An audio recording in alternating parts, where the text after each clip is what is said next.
Systres Knightly Orders, Volume 1. By Adana Aguirre, Knight Chronicler. Well met, good reader. I spent the better part of my years training as a fledgling among the knight hopefuls of the Order of the Albatross. After some time I discovered that my talents were better suited toward being a chronicler and compiler of knowledge than a knight.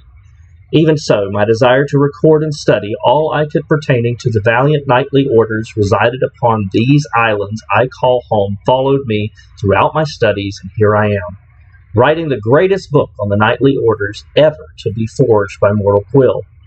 Order of the Albatross. First, we make our way to the Order of the Albatross, chief among all the knightly orders and twice as brave.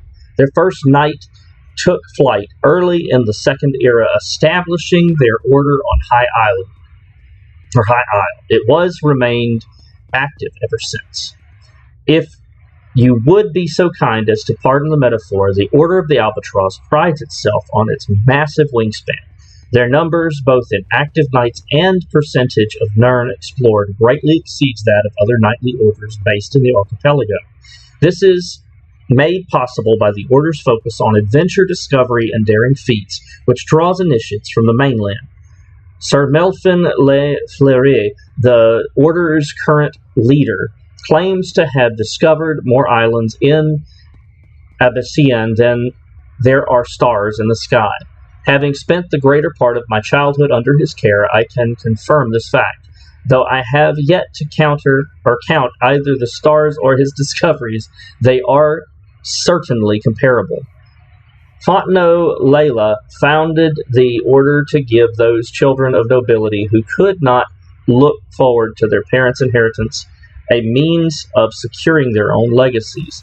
A fourth son himself, Fontenot refused recognition for any of his deeds and lived out his days in humility.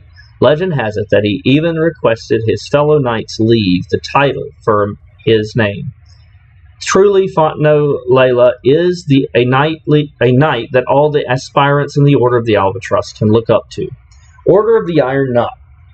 Despite their many tales of valor, the Order of the Iron Knot has a more storied beginning than the Order of the Albatross.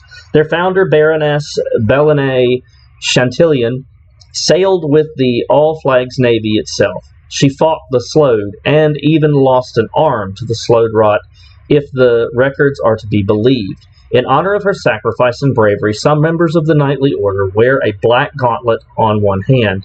The rulers of High Isle take more note of the Iron Knot Knights than those of any other order. This statement is not some errant conjecture. It is proven by the Order's own records and accounts. They have missives from High Isle nobles going back multiple generations. Like the Knights of the Order of the Albatross, the Knights of the Iron Knot have a slew of valiant and daring deeds attached to their names. They are known for their martial skills, which they hone on the road and at tournaments. Specifically, I can think of no other order that handles a sword better than the Knights of the Iron Knot. From the moment of admittance, pages and squires, the face relentlessly changes, meant to weed out all but the strongest warriors. A not gallant suffers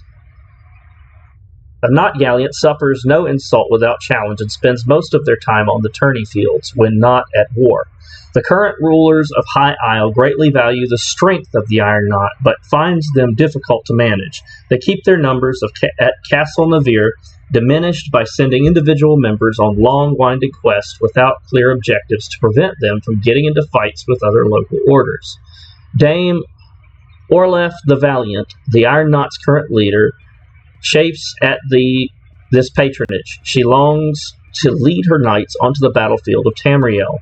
She is secretly trying to raise enough personal funds to finance an expedition, but Duchess Alia makes certain the Iron Knots only have just enough gold to keep themselves looking good for her tournaments and not enough to gain independence.